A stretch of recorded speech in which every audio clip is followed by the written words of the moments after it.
नमस्कार दोस्तों, कैसे हैं आप सब। पीसेस अभ्यास के ऑनलाइन स्टडी प्लेटफॉर्म में मैं निशांत आप सभी का स्वागत करता हूं। और आज मैं एक दूसरी भूमिका ये है कि आज हमको पता है कि मेंस में जनरल हिंदी 150 नंबर की आती है। उसमें आपके 90 नंबर के मार्क्स ग्रामर सेक्शन के होते हैं और 60 नंबर के मार्क्स आपके थियरेटिकल पोर्शन होते हैं। ठीक है, तो मेंस का एक टॉपिक है यूपी पीसेस में आता है संक्षेपण, और आरओ के मेंस में आता है सारांश। ठीक, अब देखो पहले तो हम समझेंगे कि संक्षेपण आता कितने नंबर का है। तो गद्यांश, जो अपठित गद्यांश वाला टॉपिक है, वहां से देखोगे एक गद्यांश आता है। गद्यांश के ऊपर 3 क्वेश्चन नॉर्मली। एक क्वेश्चन आपके शीर्षक के ऊपर होता है कि दिए गए गद्यांश का शीर्षक बताओ। एक उसी के अंडरलाइन पार्ट से क्वेश्चन होता है कि इसका अर्थ या समथिंग समझाने के लिए। तीसरा नंबर क्वेश्चन जो होता है उसकी संक्षेपण बताने के लिए। तो संक्षेपण यूपी पीसीएस में आपको 20 मार्क्स का देखने को मिलता है, और बाकी जो दोनों क्वेश्चन होते हैं वो आपके 5-5 मार्क्स के होते हैं। यानी ये जो आपका गद्य आता है ये टोटल 30 नंबर का। ठीक है, तो हम पहले क्या करते हैं कि संक्षेपण को समझने की कोशिश करते हैं कि संक्षेपण लिखते कैसे हैं। इन उन बेसिक चीजों का ध्यान रखना होता है संक्षेपण को लिखते समय, हमेशा इन चीज को ध्यान दो। तो आज मैं इस डाउट को आपको क्लियर कर दूंगा। आपको बस करना क्या रहेगा भाई, प्रैक्टिस करते चलना। मैं कुछ एग्जांपल्स के थ्रू भी दिखा दूंगा। सबसे अच्छी बात है कि देखो ये बुक है ना वासुदेव नंदन सर की। बुक की अच्छी विशेषता है, मैंने कई सारे एग्जांपल्स वासुदेव नंदन सर की बुक से लिए हैं। इस बुक की विशेषता यह है कि रूल्स तो अच्छे से समझाया गया है, कुछ एग्जांपल्स के थ्रू बताया भी गया है कि आपको संक्षेपण लिखना कैसे होता है। इसके अलावा ये भी इसमें कुछ अभ्यास प्रश्न भी दिए गए जिसको आप लोग प्रैक्टिस कर सकते हो, और हमेशा प्रैक्टिस कर लेना, कम से कम 5-7 संक्षेपण लिख लेना है। ठीक है, 2 तो हमारे टेस्ट सीरीज से लिख लोगे, बाकी 4 ध्यान देना कि इसी तरीके से 2-4 और किसी टेस्ट सीरीज वगैरह से लिख जरूर लेना। प्रैक्टिस चाहिए, ये कम समय में आपको 100+ मार्क्स आपको मेंस में ला सकते हो जनरल हिंदी में। लेकिन इसके लिए ये नहीं है कि आप इसको नकार दो। नकारोगे तो 65-70 में आपको संतोष करना पड़ेगा, थोड़ा सम्मान दोगे तो ये आपको 100 के पार पहुंच जाती है। अब हम देखेंगे कि यूपी आरओ की परीक्षा में आपको सारांश लिखने को आता है, और यूपी पीसेस में आपको संक्षेपण लिखने को आता है। तो सबसे पहली बात मैंने इसी के लिए लिखवा भी दिया है थंबनेल पे कि सारांश और संक्षेपण के बीच में डिफरेंसेस क्या है। अंतर पहले तो समझे, क्योंकि मान लो एक गद्य दे दे और उसी गद्य के आधार पर कहते कि इस गद्य का सारांश लिखो और इस गद्य का संक्षेपण लिखो। तो सारांश और संक्षेपण दोनों लिखा जा सकता है।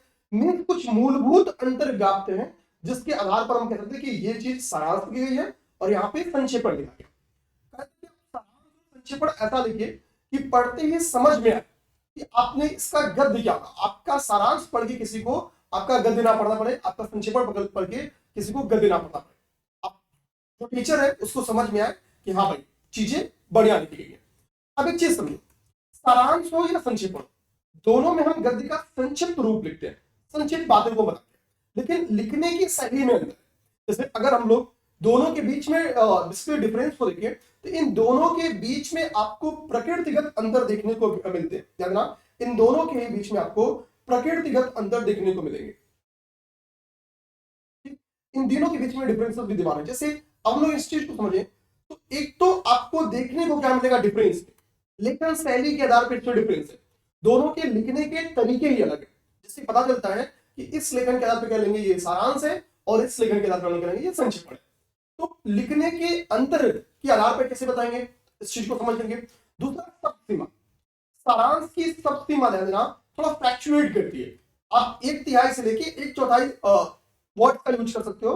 बेसिकली जो गद्य है, मान लो कि गद्य आपका 100 शब्द में लिखा हुआ है, गद्य आपका 100 शब्द में और आपको इसका सारांश लिखना है, तो यहाँ पे आप इसलिए क्या करते हो कि 25% वर्ड से लेके आप इसमें लगभग 1/3 यानी 33 या इसी को बढ़ा लें तो 35% वर्ड का यूज आप कर सकते हो।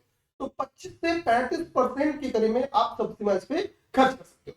लेकिन अब जो बात आती है संक्षेपण की, तो संक्षेपण में जो वर्ड लिमिट है वो माना कि आपकी लगभग 1/3 लगभग 1/3 होनी ही चाहिए। 1/3 जो आपका संक्षेपण है वो होना ही चाहिए। ठीक है, ठीक है सर, क्लास ले रहे हैं, क्लास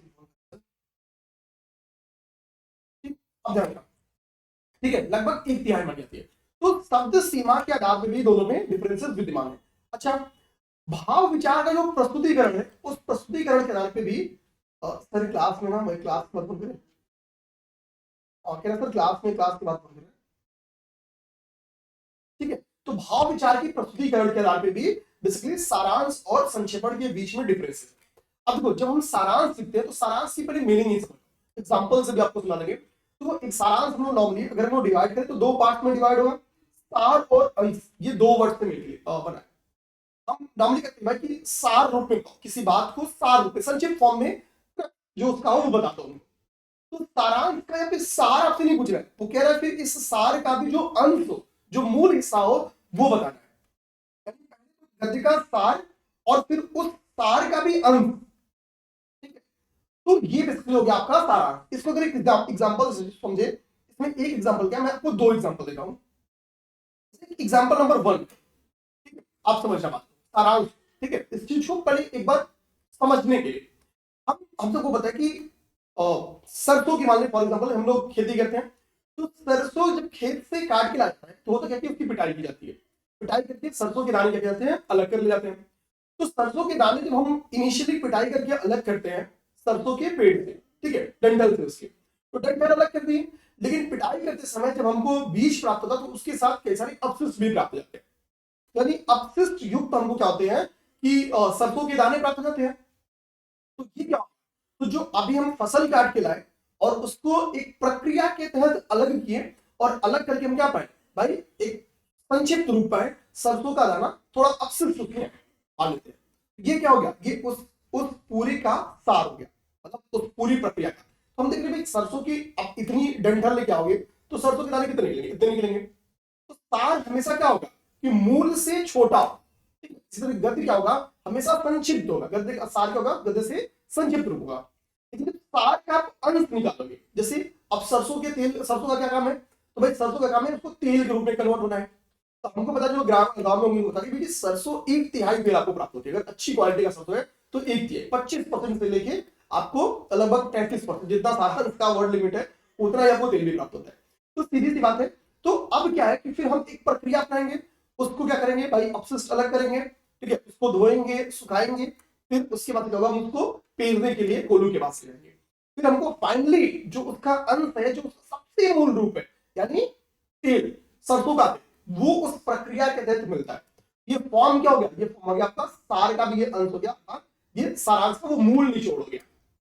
ठीक, इसी तरीके से एग्जाम्पल, ठीक है, एग्जाम्पल बड़ा फेमस है। वो एग्जाम्पल है, मान लो हम सबके घर में क्या है, दही होती है, दही होती है। दही से क्या तैयार होता है, हमको पता है दही से हम सब मक्खन तैयार कर सकते हैं, ठीक है। एक वो मखनी आती है, उससे मह के हम मक्खन तैयार कर लेते हैं। लेकिन मक्खन से फिर आगे चल क्या तैयार होता है, एक प्रोसेस अपनाएंगे तो घी तैयार होगा। तो दही जब एक विशेष प्रक्रिया से गुजरेगी तो मक्खन तैयार होगा। मक्खन जब एक विशेष प्रक्रिया से गुजरता है तो क्या है, दही, सॉरी, घी तैयार होती है। अब दही क्या होगा, दही से हम क्या करते हैं भाई, एक विशेष प्रक्रिया के तहत हम मक्खन की प्राप्ति किए, ठीक है। तो बताओ क्या जितनी दही होगी उसी के अनुपात में क्या उतनी ही मक्खन होगा, तो जाहिर सी बात है नहीं, उससे काफी कम मक्खन। यानी इससे क्या होगा, इसका ये संक्षिप्त रूप होगा और इसका मूल भाव क्या है, दही का, मक्खन।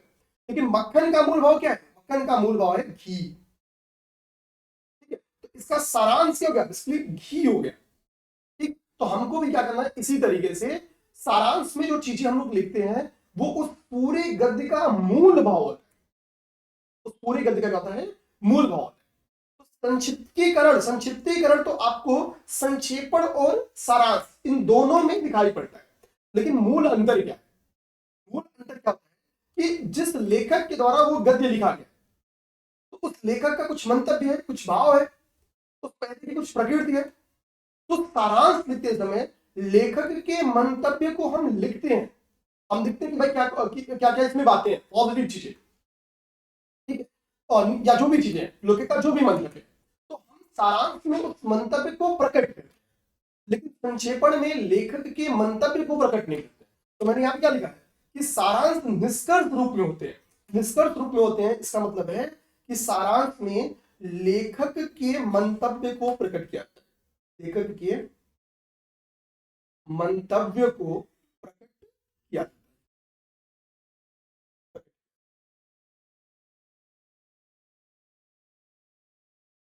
ठीक है, लेखक के मंतव्य को प्रकट किया जाता है। जैसे अब मान लो कि फॉर एग्जाम्पल आप पीछे अधिकारी हो और आपके क्षेत्र में मान लो कोई घटना होती है, वो क्या था भाई, उस घटना का जो उच्च अधिकारी होते हैं उनको बताना होता है, ठीक है भाई कि हमारे क्षेत्र में ये घटना हुई।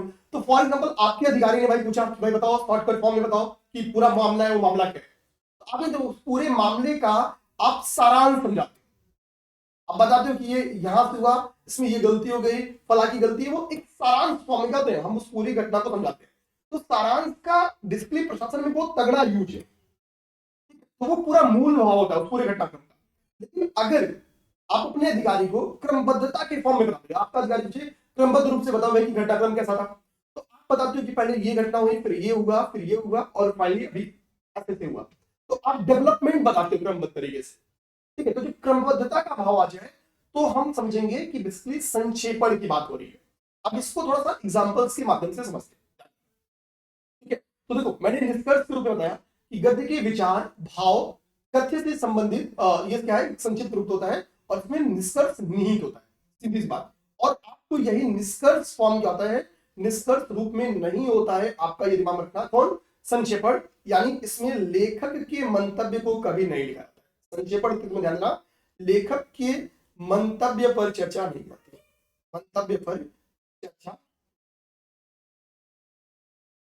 तो दोनों में एक समानता क्या है कि भाई दोनों में अपनी तरफ से कुछ ऐड नहीं करता है, जो बात, जो भाव, जो लेखक की है, उस मूल भाव में परिवर्तन नहीं होना चाहिए। ये दोनों की मांग है, ऐसा नहीं कि हम अपनी तरीके से कुछ लिख देंगे, अपने से कुछ क्या जोड़ देंगे, ठीक है। तो अपने से आप ऐड मत करो, ठीक है, ये दोनों की मेन मांग है। लेकिन एक में आप लेखक के मंतव्य को लिख सकते हो या लिखते हो, दूसरे में आपके लेखक के मंतव्य को नहीं लिखना होता है। एक में क्रमबद्धता की मांग होती है। अब क्रमबद्धता समझो कि क्रमबद्धता क्या है। फॉर एग्जाम्पल आपको समझाता हूं, तो क्रमबद्धता का संबंध माना जाता है कि बेसिकली आकृति से, क्रमबद्धता का संबंध किससे माना जाता है कि ये गद्यांश की आकृति से संबंधित होती है, आकृति से संबंधित होती है। अब गद्यांश की आकृति से संबंधित होती है, इसका मतलब समझो, गद्यांश की आकृति से संबंधित होती है, इसका मतलब, तो आकृति का अगर हम लोग नॉर्मली मतलब समझे तो थोड़ा सा स्ट्रक्चर से, आपको इसका मतलब क्या किस होता है, स्ट्रक्चर से इसका संबंध होता है, ठीक। और आकार एक वर्ड होता है, और आकार के संबंध से साइज से, आकार के संबंध से साइज से। तो हमने कहा कि दही का क्या है, साइज कम हो रहा है तो मक्खन बनता है, और मक्खन से जब घी बना तो उसका साइज कम, तो यहाँ पे क्या है, दोनों का संक्षिप्त रूप हो रहा है, दोनों की संक्षिप्त की हो रहा है, दोनों में आकार परिवर्तन हो रहा है, दोनों में आकार परिवर्तन हो रहा है। तो समानता क्या है कि दोनों में आकार परिवर्तन होता है, दोनों का संक्षिप्त रूप है। लेकिन आकृति में परिवर्तन, ध्यान देना, आप अगर बात करोगे, जैसे मान लो फॉर एग्जाम्पल, मान लो ये ट्रायंगल है, मान लो ये ट्रायंगल है। अब ट्रायंगल क्या, भाई ये एक आकृति हो गई, ठीक है, ये स्ट्रक्चर हो गया। अब हम क्या करें, इसी इसी ट्रायंगल का हम संक्षिप्त रूप लिखे, तो इसके सभी साइज को एक अनुपात में अगर हम लोग माइनस कर दे तो एक छोटा ट्रायंगल बन जाएगा। तो हम ये कह सकते हैं कि साइज में किससे क्या है, छोटा, संक्षिप्त रूप है ये इसका। लेकिन स्ट्रक्चर तो क्या है, स्ट्रक्चर है कि ये भी एक ट्रायंगल और इसी के अनुपात में। क्यों, क्योंकि भाई मान लो कि हाफ हम इस लाइन इस भुजा का किए, हाफ हम इस भुजा का किए, हाफ हम इस भुजा का किए, तो हमको क्या मान लो ये भुजा प्राप्त होगी, ठीक है। स्ट्रक्चर में चेंजिंग नहीं हो रहा है, तो क्रमबद्धता स्ट्रक्चर से संबंधित है, स्ट्रक्चर में कभी चेंजिंग नहीं होता है। आप समझो मेरी बात कैसे, जैसे मान लो कि ये एक आपका गद्य हो गया, तो किसी भी गद्य में जब आपको जिसका संक्षेपण लिखने को देता है तो उसमें कई सारे विचार होते हैं, ठीक है। और हर एक, फॉर एग्जाम्पल एक विचार होगा, फिर उस विचार को कुछ एग्जाम्पल्स के थ्रू समझाया जाता है, फिर उसमें वाई विचार होता है, यानी दूसरा विचार होता है या दूसरा भाव होता है, तो उस लेखक क्या करेगा, फिर उस भाव को कुछ एग्जाम्पल्स के थ्रू समझाता है। जिसका तीसरा भाव होगा, तो हो सकता है कि एग्जाम्पल, कुछ एग्जाम्पल से लेकर उस भाव का प्रकटीकरण करें। फॉर, आप समझो बात को, जैसे मैंने क्या किया अपने टेस्ट से, यहाँ पे एक आपको गद्य लिखा, इस गद्य में क्या कर रहा है कि प्रकृति मनुष्य की सबसे बड़े शिक्षक है, तो मैंने इसको हाईलाइट कर दिया पहले ही आप लोग को। तो हाईलाइट कर दिया क्यों, मतलब क्या कि ये लेखक का पहला मंतव्य, पहली भाव, पहला इसमें विचार। अब इस लेखक समझा रहा है कि कैसे प्रकृति मनुष्य की शिक्षा कैसे होती है, तो कह रहा है यह हमें सरलता, शालीनता और समर्पण का पाठ कराती है, वो हमें धैर्य और निस्वार्थ भाव से दूसरे की सेवा करने की प्रेरणा देता है। अब कुछ एग्जाम्पल बता रहे, एग्जाम्पल से आपको नदी के एग्जाम्पल से, पहाड़ के एग्जाम्पल से, फूल के एग्जाम्पल से, पक्षी के एग्जाम्पल से आपको समझा रहा है कि भैया हमको क्या क्या चाहिए। नदी, नदी हमको क्या करती है, सिखाती है कि भैया जीवन में कितनी भी चुनौतियां आ जाए हमको निरंतर आगे बढ़ना चाहिए। पहाड़ हमको स्थिरता का भाव बताते हैं, ठीक है। फूल मधुरता, भाई कहते हैं कि सुगंध, मतलब फूलों की सुगंध हमें जीवन में खुशियां बांटने का संदेश देती है। मतलब सारे के क्या कर रहा है, एग्जाम्पल देके समझा रहा है कि कैसे प्रकृति क्या है, मनुष्य की शिक्षक है। ग्रीन कलर से मैंने जो ब्रैकेट बनाया उसमें दूसरा विचार, बीच में एक और विचार है, इसका से लास्ट में अपना नीचे इसका दिखा रहा हूँ, हाईलाइट भी किया रेड बॉक्स में, यहाँ पे देखना क्या लिखा है कि मनुष्य प्रकृति से दूर होता जा रहा है। अब यहाँ पे वाई दूसरा सेकंड विचार, ठीक है। तो अब यहाँ पे दिखा रहा है कि मनुष्य कैसे, एग्जाम्पल से कि कैसे दूर होता जा रहा है। तो जो शहरीकरण बढ़ रहा है, जो टेक्नोलॉजी डेवलपमेंट हो रहा है, तो उससे क्या है कि मनुष्य का प्रकृति से जुड़ाव कम हो जाता है। एक अक्षय कुमार की मूवी भी आई थी ना कि उसमें वो रोबोट बनता है और 5G टेक्नोलॉजी की वजह से पक्षियों का मतलब जैव विविधता की हानि हो रही है, ठीक। तो होता क्या है कि शहरीकरण और तकनीकी विकास ने क्या किया, प्रकृति से हमारी जो गैप है वो बढ़ा दिया। वही तो बता यहाँ पे आगे किसी को समझा रहा ना कि शहरीकरण और तकनीकी विकास ने हमें प्रकृति के साथ जुड़े रहने के महत्व को, ठीक है, भुला दिया है। हमें यह समझना होगा कि प्रकृति के बिना हमारा अस्तित्व अधूरा है। प्रकृति का सम्मान करना और उसके साथ सामंजस्य बनाकर रखना चाहिए, और रखना ही हमारे जीवन की सुखी और संतुलित बना सकता है, ठीक। तो अब क्या कर रहा है, इस बात को यहाँ पे समझा रहा है। तो दो विचार हो गए। अब हम जब इसी गद्यांश का संक्षेपण लिखेंगे तो पहली चीज हम एक्स विचार, जो हमारा पहला विचार है, हम उसको 1/3 में कोशिश करेंगे समझाने। इसके बाद से वाई विचार को समझाएंगे। आप ये नहीं करेंगे कि आप पहले इस विचार को समझा दें और उसके बाद से इस विचार को समझाएं, तो क्रम क्या जगह टूट जाएगा। तो क्रम में जब पहले ये एक्स विचार है तो आप पहले इस एक्स विचार को संक्षेपण में समझाते हो, फिर आपका फॉर एग्जाम्पल ये वाई विचार है तो आप संक्षेपण में उसके बाद इस वाई विचार को समझाते हो। और जो कटौती करोगे, जैसे मैंने एक ट्रायंगल में क्या होता है कि भाई हमको इक्वली आनुपातिक कटौती करनी है संक्षेपण में। एक तो आप समझ गए कि क्रमबद्धता समझ गए, और क्रमबद्धता का संबंध आकृति से मैंने ये भी समझा दिया। आप समझ गए कि भाई तीन विचार है, तो हम पहले एक्स विचार समझेंगे, फिर वाई विचार समझेंगे, फिर जेड विचार समझेंगे। अच्छा, इसको आप ध्यान देना, ठीक है, इसको एक ही पैरे में समझाना, इसको अलग अलग पैरा मत बनाना, ठीक है, इस चीज को ध्यान, अलग अलग पैरा मत बनाना। अब समझो आगे। अब बात यह है कि फॉर एग्जाम्पल सर गद्य में एक पैरा है, मान लो कि 100 शब्द का एक पैरा, ठीक है, एक पैरा 100 शब्द का, और उस पैरे में क्या है कि भाई 60 शब्द में सर एक्स विचार समझाया था, और 20 शब्द में सर या हम लोग कह लें इसको ऐसे, सर 50 शब्द में एक्स विचार को समझाया था, और उसमें 30 शब्द वाई विचार पे दिया था, और 20 शब्द उसमें जेड विचार को समझाया। तो जब हम अपनी संक्षेपण लिखेंगे तो हम मान लो कि हमको संक्षेपण कितना लिखना है, 1/3 पे हम नॉर्मली संक्षेपण लिखेंगे। तो हम लोग क्या मान लेते हैं कि हम लोग 35 शब्द में संक्षेपण लिखेंगे, 33 से 35 शब्द हमको क्या करना है, संक्षेपण लिखना है। हम मान लेते हैं 35 में हमको संक्षेपण लिखना है, तो हमको संक्षेपण में जब हम पहली बार जब एक्स विचार को समझाएंगे अपने भाव में, तो क्या होगा, 50 इसका 50% वर्ड हम एक्स विचार पे करेंगे, समानुपातिक कटौती करेंगे, ठीक है। लेकिन 17 से 18 शब्द में क्या करेंगे भाई, एक्स विचार पे खर्च करेंगे। याद रखना, ये छोटी छोटी चीज है लेकिन हमेशा ध्यान देने की बात होती है। जब हम दूसरी पे खत्म करेंगे तो 30% है, तो 35 का 30% जो भाग बचेगा वो हम क्या करेंगे, वाई विचार को समझेंगे। उसको वाई विचार पे हम कितना परसेंट वर्ड खत्म करेंगे, 30%। अगर हम जेड विचार पे बात करेंगे तो वहां पे कितने परसेंट बात करेंगे, 20%। तो अगली जो शर्त आती है लिखने की, जानना वहां पे मैंने दूसरा नंबर पॉइंट का समझा आपको कि संक्षेपण कभी भी लिखना है तो आपको आनुपातिक कटौती का सिद्धांत दिमाग में रखना है। और आनुपातिक कटौती का सिद्धांत क्या है वो मैंने आपको बता दिया। ऐसा नहीं है कि आप संक्षेपण लिखे और एक एक्स कैटेगरी को, एक्स विचार को आपने अच्छा शब्द दे दिया और जहां पे ज्यादा शब्द देना था वहां पे नहीं दिया। तो हमेशा आपको संक्षेपण में क्या करना है, आनुपातिक कटौती करना है। अब देखो मैंने यहाँ पे क्या लिखा है कि संक्षेपण लिखने के दौरान हमको कुछ सावधानियां बरतनी होती है। अब ध्यान देना कौन सी सावधानियां बरतनी है, इस चीज को ध्यान क्या करना है कि केवल मूल अवतरण की बातें लिखी जाए। मतलब आप लेखक के द्वारा जो गद्यांश लिखा गया है, जो गद्य दिया गया है, उस मूल अवतरण में जो बातें लिखी गई हैं, यानी जो लेखकीय दृष्टिकोण है, आपको लेखकीय दृष्टिकोण का ही प्रयोग करना है, अपनी तरफ से कोई टीका टिप्पणी उस पर नहीं करनी है। लेखक ने जिस बात को समझाया है आपको इसी बात को समझाना है, ठीक है।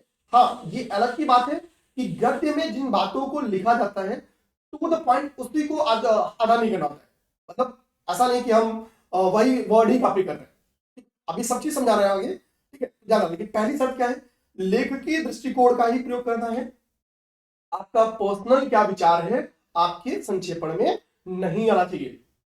टीका टिप्पणी निष्कर्षण ये सब आप अपनी तरफ से इसमें वैलिडेशन नहीं करेंगे। इसमें एक ये भी शर्त होती है, हमेशा ध्यान रखना कि हम अपने से फ्लो में बह जाते हैं, ठीक है, क्योंकि आपकी की राह लिखने की आदत है तो लिख देते हैं, ठीक है। तो अपनी ओर से किसी भी तरीके की टीका टिप्पणी इसमें नहीं करनी है। इस बात को आपको बहुत बढ़िया तरीके से ध्यान में रखना है। अच्छा, अब हम लोग आ जाए, ठीक है। अगली बात, हमने अनुपातिक कटौती वाले टॉपिक को तो यहीं से समझा दिया, ठीक। इसमें ध्यान देना, कोई दिक्कत बात नहीं है। अगला क्या है, शब्द कह रहा है, कह रहा है कि मूल शब्द का अर्थ, जो आप संक्षेपण लिख रहे हो, तो मूल शब्द का अर्थ पूर्णता मतलब पूरी तरीके से और सरलता के साथ, सरल शब्दों में स्पष्ट होना चाहिए। यानी आप 60 शब्द में लिख तो रहे, उसको क्लिष्ट नहीं बनाओ, उसको टफ वर्ड का यूज नहीं करो, सरल शब्दों का प्रयोग करोगे, ठीक है। ध्यान रखना, सरल शब्दों का आपको प्रयोग करना है, बहुत क्लिष्ट या समास बहुल भाषा का प्रयोग नहीं करना है। और ऐसा होना चाहिए जहां पे पूर्णता से मतलब क्या हुआ कि भाई हमने गद्य में जिन बातों को लिखा है, जिस विचार को लिखा है, ऐसा ना हो कि कोई महत्वपूर्ण विचार आपके संक्षेपण में छूट जाए, तो ऐसा नहीं होना चाहिए। सभी विचार समानुपातिक हिसाब से आपके संक्षेपण में लिखे होने चाहिए, सर ध्यान। तो पूर्णता होनी चाहिए, यानी कोई विचार छूटना नहीं चाहिए, कोई विचार छूटे ना। इसी के लिए कहा जाता है कभी भी एक बात पढ़ के, एक बार पढ़ के आपको गद्यांश का लेखन नहीं करना। आपको क्या करना है, एटलीस्ट उसको, ये वासुदेवानंद सर कहते भी हैं, एटलीस्ट 2 से 3 बार पढ़ो, 2 से 3 बार उसको पढ़ लो, और कोशिश करो कि संक्षेपण का एक शॉर्ट टॉपिक अगर एक प्रारूप बना। जैसे आप लोग अगर वासुदेवानंद सर की बुक देखोगे तो 328 नंबर पेज, उन्होंने पहला एग्जाम्पल होता है ना, तो बताएं कि पहले क्या करना कि हम लोग को संक्षेपण का प्रारूप लिखना चाहिए, ठीक है। और बाद में जो उस प्रारूप में देखेंगे कि कुछ ऐसी चीज तो नहीं जो मूल भाव से छिप गई है, अगर कुछ छिप गई है तो उसमें ऐड कर लेंगे सही जगह पे, ठीक। और फिर उसका निचोड़ क्या करेंगे, लिख, ताकि हमसे कोई गलती ना। ये चीज हमेशा ध्यान, कोई भी विचार नहीं छूटे, इस चीज का आपको ध्यान रखना है, वरना समानुपातिक हिसाब से फिर नंबर भी घटेगा, ठीक। अच्छा, अब मैंने क्या बोला, आगे देखो क्या लिखा है कि भाषा कैसा होना चाहिए, सुस्पष्ट होना चाहिए, भाषा नहीं, बिल्कुल सुस्पष्ट, समझ में आए, और बिल्कुल आडंबरहीन भाषा। ऐसा नहीं कि हम उसमें मुहावरे का प्रयोग कर रहे हैं, कहावतों का प्रयोग कर रहे हैं, लोकोक्तियों का प्रयोग कर रहे हैं, इन किसी भी प्रकार की चीजों का उल्लेख नहीं होना चाहिए, ठीक है। अब हम लोग मान लो कि गद्य पढ़, और गद्य में हमको कोई वाक्यखंड ऐसा मिला जिसका एक शब्द मौजूद है, ठीक है। जैसे मैंने यहाँ पे सब एग्जांपल दिया है, समझो, कह रहा कि वाक्य खंड के लिए एक शब्द का प्रयोग करना चाहिए, वाक्य खंड के लिए एक एक शब्द का प्रयोग करना चाहिए। जैसे यहाँ पे 2 एग्जांपल मैंने वासुदेवानंद सर से उठा के लिखे, ठीक है। 2 एग्जांपल कि जिसका मन अपने काम में नहीं, जिसका मन अपने काम में नहीं लगता, ठीक है। यहाँ पे हाँ लगता तो लिखा ना, हाँ नहीं लगता, ठीक है। अन्य मन, इसके लिए एक वर्ड क्या है, एक शब्द क्या है, एक शब्द,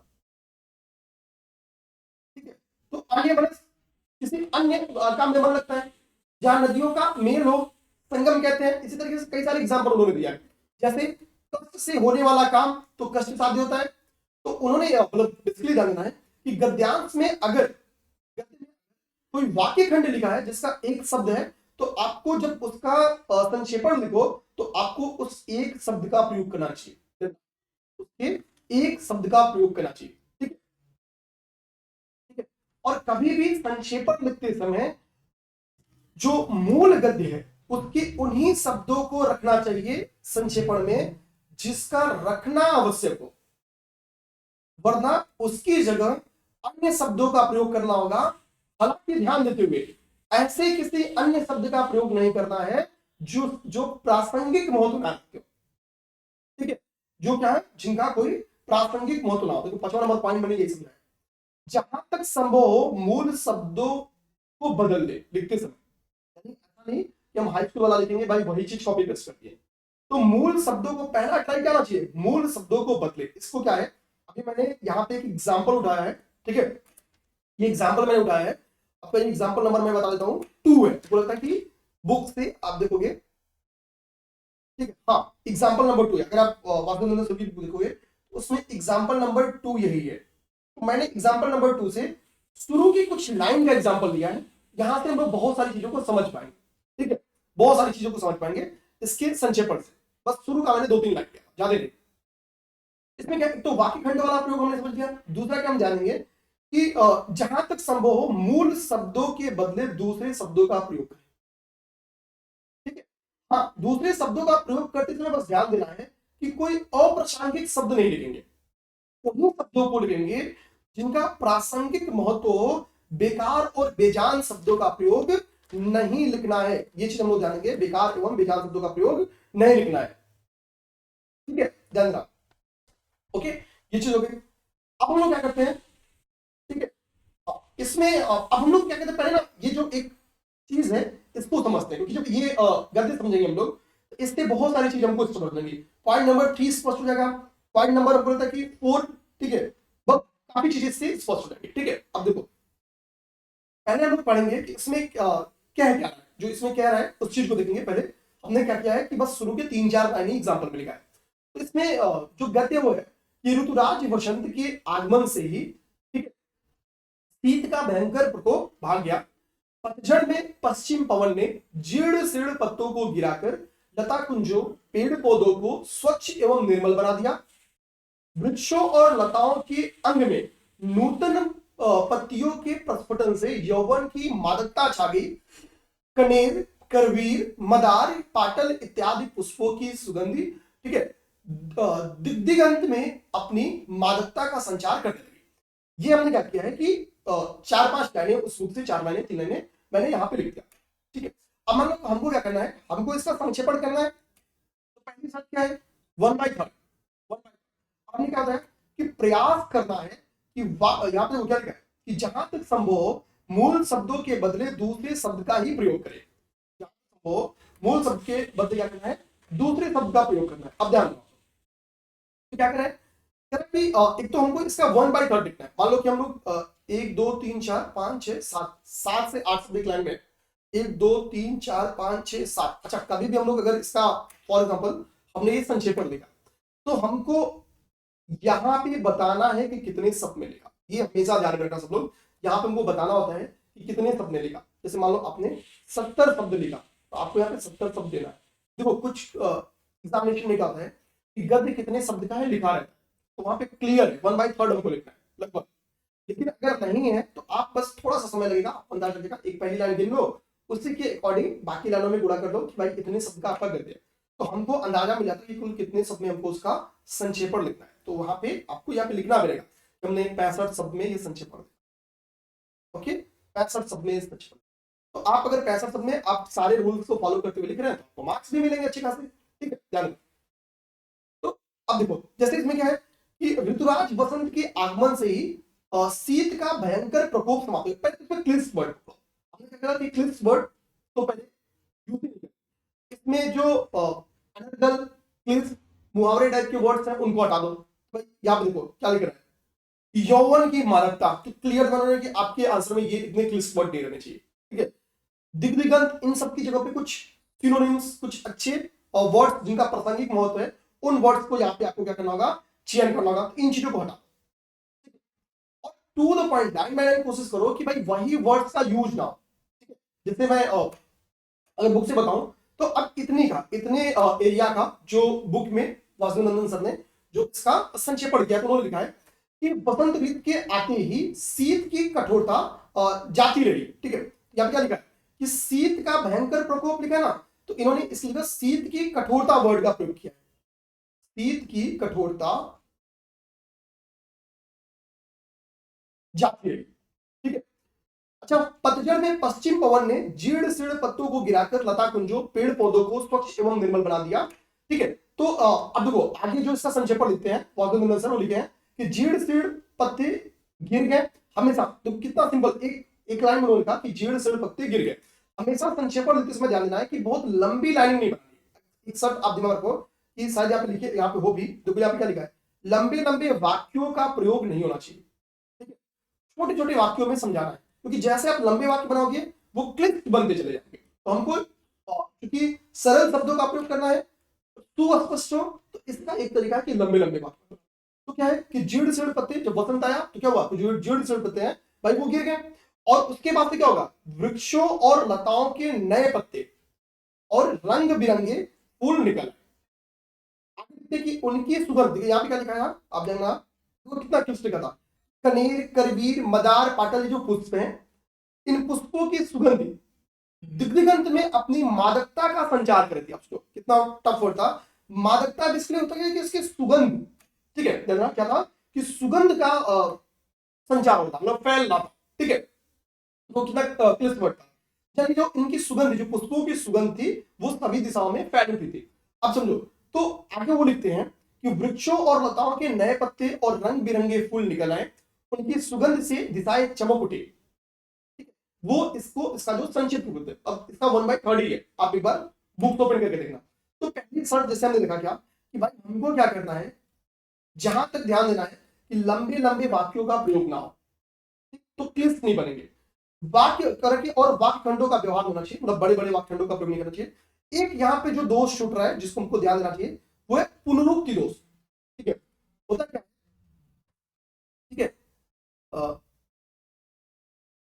कितनी बार कुछ ऐसे वर्ड्स होते ना जिसका एक साथ प्रयोग होता है, जिसका एक साथ प्रयोग होता है और वो समझ में बस नहीं आते, मतलब उनको क्या होता है ना, जैसे मान लो क्रमशः एक एक, इसमें बोलो कि किसी मंच पे मैं आमंत्रित करूं, क्रमशः एक एक लोग हैं, तो क्रमशः और एक एक ये लगभग एक दूसरे से दोहराव दिखा रहा है। तो हमेशा क्या देखना है, एक तो दोहराव की बात ना हो, ठीक है। जैसे कि रंगमंच पर कलाकार क्रमशः एक एक कर है, तो रंगमंच पर कलाकार क्रमशः है या एक एक कर है, बात एक ही ना, कोई एक ही चीज यूज करना है, तो हमको दोहराव से बचना है। दूसरा जो पुनरुक्ति दोष ना हो, यानी समानार्थी जो शब्द है या जो एक ही भाव या विचार को जो दोहराने वाले शब्द हो, ठीक है, एक ही भाव या विचार को दोहराने वाले शब्द हो, उनको हमको क्या करना चाहिए, अपने संक्षेपण से हटा देना चाहिए। यानी संक्षेपण आपकी पुनरुक्ति दोष मुक्ति चाहता है कि भाई कि इस दोष ना रहे, ये दोष उसमें मौजूद ना रहे। दूसरा दोहराव की भावना, इन चीजों के साथ आप लिखते हो तो आपका answer one of the best answer बनेगा। फिर आप 20 में जो उनका मैक्स होगा 17-18 मार्क्स आप पा सकते हो, ठीक है। तो ये हो गया संक्षेपण। उम्मीद करेंगे मेरे भाई आपको संक्षेपण समझ में आया हो, संक्षेपण आपको समझाया। मैं ये पीडीएफ आपको शेयर भी कर दूंगा, काफी इंपॉर्टेंट है और समझ में भी आपको आएगी, ठीक है। जहां आपको डाउट लगा हो कमेंट करना, तो लगेगा मुझे मैं दूसरी वीडियो आपको रिकॉर्ड कर दूंगा, ऐसी बात नहीं कि नहीं करूंगा।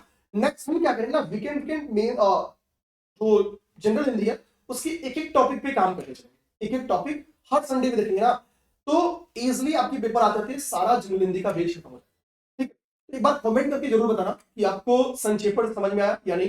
एक संक्षेपण मैं आपको दे देता हूं, चलो होमवर्क देता हूं, आप लोग जिसका मेंस है जानना, तो होमवर्क बहुत ध्यान से लिखना। आपको क्या करना है, कुछ नहीं करो, आपको पीवाईक्यू का एक संक्षेपण को 2017 के एग्जाम में आया होगा, 2017 के एग्जाम में आया होगा, एक संक्षेपण है उसको लिखना है। मैं उसको यहाँ पे क्या करता हूँ, पेस्ट करके आपको बता देता हूँ। आप लोग चाहो तो स्क्रीनशॉट ले लेना या आपके पास पीवाईक्यू तो पलट लेना, ठीक है। यहाँ पे संक्षेपण मैंने लिख दिया है, आप लोग चाहो तो इसको मैं थोड़ा सा शॉर्ट कर देता हूँ, ठीक है, क्लियर भी है। आप स्क्रीनशॉट भी ले सकते हो, स्क्रीनशॉट लेके अपने मोबाइल रख लेना और इसका संक्षेपण लिख के जिस फॉर्म में बताऊं उसी फॉर्म में इसका संक्षेपण आपको लिख के समझाना, ठीक है। इसका संक्षेपण आपको लिख के समझाना। दूसरा एक एग्जांपल आपको और मिल सकता है कि हमारे टेस्ट में क्वेश्चन था, ठीक है, जो अंडरलाइन पार्ट घट गया है, जैसे इसमें लिखा था कि यह हमें सरलता, सहनशीलता और समर्पण का पाठ कराती है, ठीक है। देखो हर जगह अब ये करना कि ना चीजों को लाइन बाय लाइन नहीं लिखना है, जिन ट्रिक्स को बताया हूं उन ट्रिक्स को फॉलो करते ही आपको आंसर्स को लिखना है, ये चीज हमेशा दिमाग में आपको रखना है। तो आप इसका भी हमको संक्षेपण बता सकते हो, इस वाले का भी स्क्रीनशॉट ले लो, ठीक है, ओके, स्क्रीनशॉट लेके रख लो। और इन दोनों का आपको 2 एग्जांपल्स मिल गए, इन दोनों का संक्षेपण बता सकते हो, एक 2017 के पीवाईक्यू थे, ठीक है। पीवाईक्यूज भी अच्छे से इन क्वेश्चन पे काम कर लोगे तो आपकी पूरी तैयारी करा, ठीक है।